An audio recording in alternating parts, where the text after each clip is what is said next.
மாட்சுமாட்டோவை விடுறதுக்கு முன்னாடி நான் ஆல்ரெடி சொன்ன மாதிரி தான், நீ கத்துற அப்படின்னா நான் உன்னையும் கொண்டுருவேன், உன்னோட அம்மாவையும் கொண்டுருவேன். இந்த மாதிரி சொல்லிட்டு மாட்சுமாட்டோவை கொஞ்சம் ரிலீஸ் பண்ண அப்பதான் மாட்சுமாட்டோ பேச ஆரம்பிக்கிறாங்க. நான் உங்களை இதுக்கு முன்னாடி எங்கேயுமே பார்த்ததே கிடையாது. இது மட்டும் இல்லாம உங்களோட அப்பியரன்ஸ் வச்சு பார்க்கும்போது நீங்க என்னோட அம்மாவை கொண்டுருன்னு சொன்னதை நம்பாமே இருக்க முடியல. அதே சமயத்துல எனக்கும் நம்பிக்கை இருக்குது அப்படிலாம் நடக்காதுன்னு. அப்படி அவங்க சொன்னதை கேட்ட சிக்கார்சிக்கு, அப்போ உன்னோட நம்பிக்கையை டெஸ்ட் பண்ணி பாத்துருமா அப்படின்னு சொல்லி பஞ்ச் பண்ண வரான். மாட்சுமாட்டோவும் பாக்கி என்ன காப்பாத்து அப்படின்னு கத்த பாக்கி சடனா உள்ள வந்து சிக்கார்சியோட ஃபேஸ்லயே ஒரு கிக் விடுறான். மாட்சுமாட்டோ ரொம்பவுமே பயந்து போயிருக்காங்க. அவங்க சைடு நிக்க வச்சுட்டு எதுக்காண்டி வந்த அப்படின்னு கேட்கும்போது, நீ தான் அண்டர் வேர்ல்டு சாம்பியன் ஆச்சு, நீ ஸ்ட்ராங்கா இருப்பேன் தான் உன்னை தேடி வந்தேன். பட் ஆனா ரியாலிட்டியில அப்படி இல்ல அப்படிங்கிற மாதிரி பேசிட்டு இருக்கும்போது பாக்கி வந்து நீ கிராஸ் பண்ணக்கூடாத லைனை கிராஸ் பண்ணிட்டு அப்படின்னு சொல்லி பயங்கரமா அடிக்க ஆரம்பிக்கிறான். அப்பதான் சிக்கார்சிக்கு தூக்கி வெளியே வீசிட்டு அவனை அடிக்கலாம் அப்படின்னு போகும்போது கீழே போய் பார்த்தா சிக்கார்சி இருக்க மாட்டான், அவனோட கோட்டு மட்டும் தான் இருக்கும். எங்க போயிருப்பான் அப்படின்னு தேடும்போது வீட்டுல கிரவுண்ட் ஃப்ளோர் விண்டோ ஓப்பன் ஆயிருக்கும். பாக்கி அவ்வளவுதான், இப்படியா நடந்திருக்க கூடாது அப்படின்னு சொல்லிட்டு மாட்சுமாட்டோ ரூம் வந்து பார்த்தா மாட்சுமாட்டோவை தூக்கிட்டு எஸ்கேப் ஆயிட்டான். சிக்கார்சிக்கு மாட்சுமாட்டோவை ஏதோ ஒரு ஃபுட் வேன்ல வச்சு கொண்டு போயிட்டு இருக்கான். இவன் எதுக்காண்டி மாட்சுமாட்டோவை கடத்திட்டு போயிட்டு இருக்கான், அவனோட நோக்கம் தான் என்ன அப்படிங்கறது நமக்கு இது வரைக்கும் தெரியவே இல்லை. நெக்ஸ்ட் அந்த சீனாங்க கட் பண்ணி நெக்ஸ்ட் டே மார்னிங் டோக்கியோல உள்ள ஒரு போலீஸ் டிபார்ட்மெண்ட் காமிக்க ஆரம்பிக்கிறாங்க. என்னதான் பிரச்சனை அப்படின்னு பார்க்கும்போது டோக்கியோக்கு ஒரு 5 குற்றவாளிகள் வந்திருப்பானுங்க. 5 பேருமே சாவு தண்டனை விதிக்கப்பட்ட கைதிகள். அந்த கண்ட்ரில உள்ள முக்கியமான ஆட்களை ரீப்ரசென்ட் பண்ணி அனுப்பி விட்டுருக்காங்க. இந்த மீட்டிங்ல தான் நம்ம இன்ஸ்பெக்டர் பேச ஆரம்பிக்கிறாரு. நாங்க இது வரைக்கும் 2 பேரை கேப்சர் பண்ணிருக்கோம். மீதி இருக்கிற 3 பேரையும் பிடிக்கிறதுக்கான முயற்சியில தான் நாங்க என்ன ஈடுபட்டு இருக்கோம். உங்களோட கோஆபரேஷன் எங்களுக்கு முக்கியம், உங்களோட ஹெல்ப் எங்களுக்கு தேவை அப்படின்ற மாதிரி சொல்லும்போது அந்த மீட்டிங் ஹால்லே பாட் அப்படின்னு ஒருத்தர் இருப்பாரு. அவர்கிட்ட ரஷ்யாவை ரீப்ரசென்ட் பண்ணி வந்தவர் என்ன கேட்கிறாருன்னா, ஹாரிசன் அப்படிங்கிற ஒரு பிரிசனை தானே பாத்துட்டு இருக்கீங்க, அதுல ஒரு கைதி இருக்கானாமே, அந்த கைதி அந்த பிரிசனுக்குள்ளேயே அவன் இஷ்டத்துக்கு வெளியே போயிட்டு வரதா இருக்கட்டும், அது மட்டும் இல்லாம அந்த பிரிசனுக்குள்ளேயே அவன் வந்து ஒரு ஜாலியான வாழ்க்கை வாழ்ந்துட்டு இருக்கானாமே, அவனை சர்வேலன்ஸ்ல வச்சுக்கிறதுக்கு தனியா ஒரு சேட்டலைட்டே வச்சிருக்கீங்க. பார்ட் அவர் அந்த இடத்துல நிப்பாட்டிட்டு நீங்க எங்க கண்ட்ரியை பத்தி நிறைய சீக்கிரம் தெரிஞ்சு வச்சிருக்கீங்க அப்படின்ற மாதிரி சொல்லி அந்த டாபிக் அங்க முடிச்சு வைக்கிறாரு. அப்பதான் பாட் அந்த இடத்துல ஒரு முக்கியமான விஷயத்தை சொல்ல ஆரம்பிக்கிறாரு. ஒரு கிரிமினலா அவனை நம்பி இருக்கிறது எங்க கண்ட்ரிக்கு கேவலமா இருந்தாலும் உங்களை பொறுத்த வரைக்கும் அவன் வந்து ஒரு சில்வர் புல்லட் மாதிரி மறுபடியும் அந்த ரஷ்யாவை ரிப்ரசென்ட் பண்ணி வந்த ஒரு மாதிரி பேச ஆரம்பிக்க பாட் அவரை தடுத்து நிறுத்தி, உங்களுக்கு அந்த மான்ஸ்டர் ஒலிவாவை பத்தி ஒண்ணுமே தெரியாது, இந்த அளவுக்கு டேஞ்சர் ஆனவன் பார்த்தாதான் உங்களுக்கு தெரியும். நம்ம இன்ஸ்பெக்டர் ஒலிவா அப்படிங்கிற அவனோட பேரையும் கேட்டு வச்சுக்கிறாரு. அதோட அந்த மீட்டிங் வந்து அங்க எண்ட் ஆகுது. அப்படி அங்க மீட்டிங் முடிஞ்ச பிறகு இன்ஸ்பெக்டர் ஸ்டேட் ஐஎஸ் தான் வந்து இறங்குறாரு. அவரை பிக்கப் பண்ண ஹால்ஸ் அப்படிங்கிற ஒருத்தர் வந்திருக்காரு. அவர் யாரும் பாத்தீங்கன்னா ஹரிசன் அப்படிங்கிற ஒரு பிரிசனை பத்தி பேசியிருப்பாங்க. பிரிசன்ல ஒலிவா அப்படிங்கிற ஒரு கைதியை கூட மென்ஷன் பண்ணிருப்பாங்க. சோ அந்த பிரிசனை பாத்துக்கக்கூடிய சீஃப் வார்டனா இவர் இருக்காரு.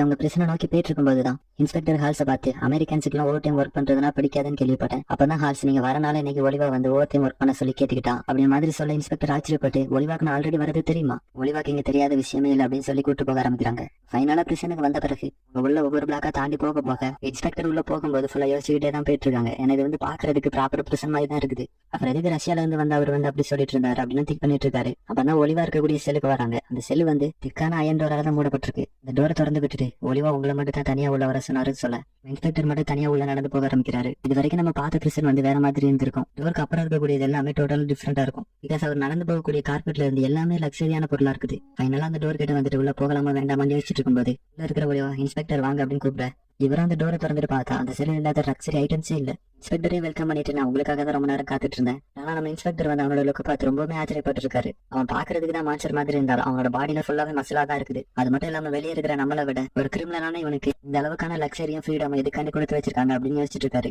அதை புரிஞ்சுக்கிட்டு ஒலிவா நம்ம இன்ஸ்பெக்டரை பார்த்து, எதுக்காண்டி எனக்கு இந்த அளவுக்கான ஃப்ரீடம் கொடுத்து வச்சிருக்காங்க தானே யோசிச்சுட்டு இருக்கீங்க. சிம்பிள் தான், என்ன இந்த செல்லில் அவங்க அடைச்சு வச்சிட்டு இருக்கிறதுக்கு பதில் ஒரு பவுண்டி ஹண்டர் மாதிரி யூஸ் பண்ணிட்டு இருக்காங்க. அவங்களால பிடிக்க முடியாத கிரிமினல்ஸ் எல்லாம் நான் பிடிச்சு கொடுப்பேன். உனக்கு கூட தெரியுமா, இந்த செல்லில் இருக்கிற முக்கால்வாசி கிரிமினல்ஸ் நான் பிடிச்சதுதான். நான் ஒலிவாக்கு ஒரு போன் வருது. இன்ஸ்பெக்டர் வந்து என்னது ஜெயிலுக்குள்ள ஒரு கைதி அசால்ட்டா போன் யூஸ் பண்ணி நான் இப்பதான் பாக்குறேன். அப்பதான் ஒலிவா என்ன நியூஸ் அப்படிங்கறத சொல்றான். என்ன இன்ஃபர்மேஷன் அப்படின்னு பார்க்கும்போது ஒலிவாக்கு வந்து ஒரு கேஸ் வந்திருக்கு. அப்பதான் ஒலிவாவும் இன்ஸ்பெக்டரும் பிரச்சனை எடுக்கூடிய இடத்துக்கு ஹெலிகாப்டர்ல போக ஆரம்பிக்கிறாங்க. என்ன பிரச்சனை அப்படின்னு பாத்தீங்கன்னா, யாருனே தெரியாத ஒரு நபர் வந்து ஒரு ரேண்டம் பில்டிங்குள்ள லாபில பாம்பு வச்சு தகர்த்து எறிஞ்சிருக்கான். இதே மொத்தமா ஒரு 15 பேர் டெத் ஆயிருப்பாங்க நம்பப்படுது. அவனோட நோக்கம் தான் என்ன அப்படின்னு கேட்கும்போது ஒலிவாவா பாக்கணும் அப்படின்னு சொல்லியிருக்கான். ஏதாவது சர்வைவர்ஸ் இருப்பாங்களா அப்படின்னு கேட்கும்போது டாப் ஃப்ளோர்ல ஒரு 20 பேர் உயிரோட இருக்க வாய்ப்பு இருக்கு அப்படின்ற மாதிரி சொல்றாங்க. ஒலிவா அந்த பில்டிங்குள்ள போன பிறகுதான் பிரச்சனை பண்ண வந்து வெளியே வர ஆரம்பிக்கிறான். பிரச்சனை எல்லாத்தையுமே பண்ணது முன்னாடி நியூயார்க் போலீஸ் டிபார்ட்மெண்ட்ல ஒர்க் பண்ண ஒரு ஆளு தான். இதுக்காண்டி இதெல்லாம் பண்றாரு அப்படின்னு பாத்தீங்கன்னா, இதுக்கு முன்னாடி டியூட்டில இருக்கும்போது ரோட்ல ஒரு மாதிரி அலைவானுங்கள் அவங்க மிரட்டி காசு வாங்கிட்டு இருந்திருக்காரு.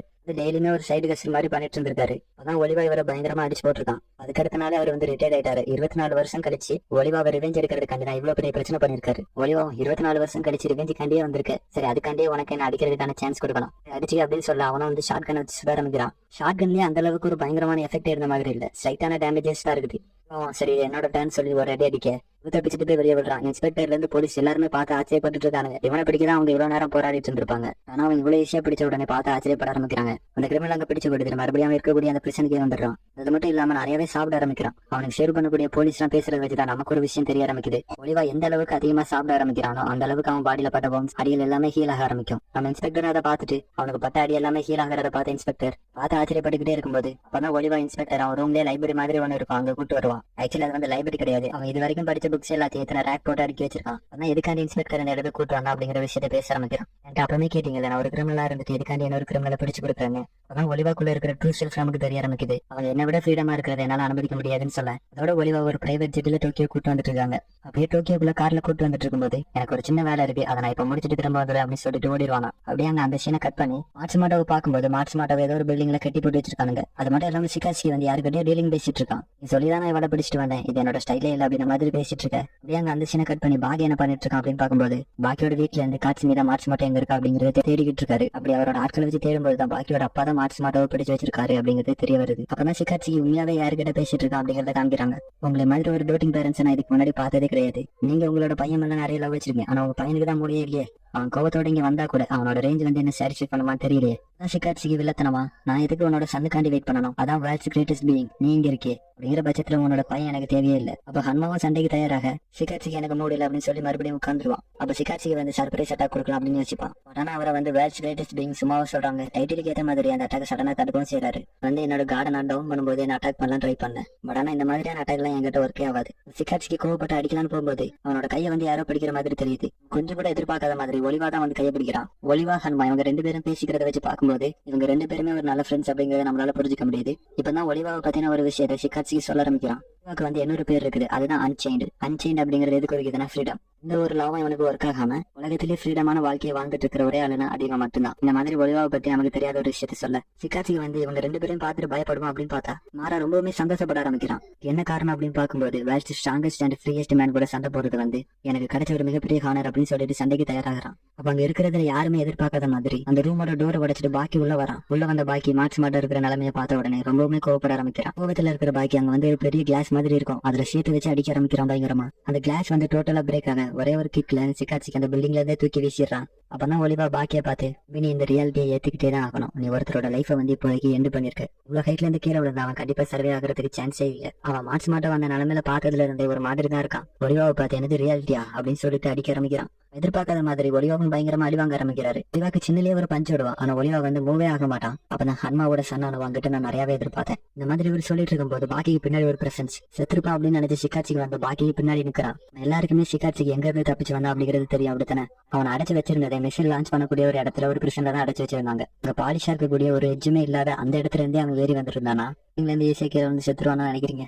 என்ன நடந்திருக்கு அப்படின்னா அவன் அந்த பில்டிங்ல இருந்து கீழே விழுந்த பிறகு பில்டிங்ல உள்ள செவரை தேய்ச்சிக்கிட்டே தான் கீழே வந்துட்டு இருந்திருக்கான். கடைசியில அந்த பில்டிங்ல ஒரு கிரிப் கிடைச்சு கீழே விழாம தப்பிச்சிருக்கான். அதுக்கடுத்து கிரிப் இல்லாத இடத்துல ஏறி வந்த சிகாட்சிக்கு கிரிப்போட இருக்கிற பில்டிங்ல ஏற தெரியாதா, அப்படிதான் அவன் மேலேயும் வந்திருக்கான். அப்பதான் பாக்கி சொல்றான், அப்ப நான் அவனை மறுபடியும் கீழே தள்ளி விட்டுக்கிட்டே இருக்கேன். இந்த ரெண்டு பேரும் சண்டை போட்டுக்கிட்டே இருக்கும்போது சிகாட்சிக்கு வந்து கையில கிளாஸ் பீஸ் நிறைய வச்சிருப்பான். அதை தூக்கி பாக்கியோட மூஞ்சிலே வீசிடுவான். பண்ண வர அட்டாக பாக்கி தடுக்க கையில நெயிலையும் சேர்த்து குத்தி விட்டு போயிருவான். இந்த மாதிரி ஃபைட் சீரியஸா போயிட்டு இருக்கும்போது அந்த இடத்துக்கு போலீஸ் டீம் வந்துருவாங்க. சிகாட்சிக்கு போலீஸ் வந்த உடனே அந்த பில்டிங்கை விட்டு தப்பிச்சு போயிருவான். அந்த இடத்துக்கு வந்த இன்ஸ்பெக்டர் ஒலிவாவை பார்த்துட்டு இங்கதான் இருக்கிறியா, பாக்கி இருக்கிற கண்டிஷனை பார்த்துட்டு ஆம்புலன்ஸ் கூப்பிடலாம் அப்படின்னு பார்க்கும்போது பாக்கி வேணாம் அப்படின்னு சொல்லிடுவான். இந்த பிரச்சனை எல்லாம் அங்க முடிஞ்ச பிறகு அந்த சிட்டிலே இருக்கிற ஒரு உடஞ்ச பில்டிங்ல சிகாட்சிக்கு அவனோட பாடியை கிளீன் பண்ணிட்டு இருப்பான். இடத்த எப்படியோ கண்டுபிடிச்சு வந்த பாக்கி ரவுண்ட் 3 நம்ம ரெண்டு பேருக்குள்ள இப்ப சண்டை போடலாமா அப்படின்னு கேட்கும்போது சிகாட்சிக்கு நியூடா தானே இருப்பான். ஒரு ஷார்ட்ஸ் போட்டு ரெடி ஆகலாம் அப்படின்னு பார்க்கும்போது யாரு ஷார்ட்ஸ் போட அனுமதி கொடுத்தா அப்படின்னு பாக்கி சொல்ல அப்பதான் நீ எதுவும் தேவையில்லாத டூல்ஸ் யூஸ் பண்ண மாட்டேன், என்ன வெறும் கையால சண்டை போட்ட ஜெயிச்செல்லாம் நினைச்சிட்டு இருக்கேன் அப்படின்ற மாதிரி சிகாட்சிக்கு சொல்ல அப்ப பாக்கி துள்ளிக்கிட்டு ஒரு டோக்கிக்கு கொடுக்க சிகாட்சியோட ஃபேஸ்ல இருந்து பயங்கரமா நோஸ் பிளேட் ஆக ஆரம்பிக்குது. என்ன நான் வெறும் கையால சண்டை போட்ட ஈஸியா தோத்துறேன் நினைக்கிறேன் அப்படின்னு சொல்ல மறுபடியும் அவனோட சீக்கிலே ஒரு கிக்கூலும் என்ன பேசிட்டு இருக்கும்போதே அவனோட நாக்கு கடிச்சிட்டா இவ்வளவு ரத்தம் வருது.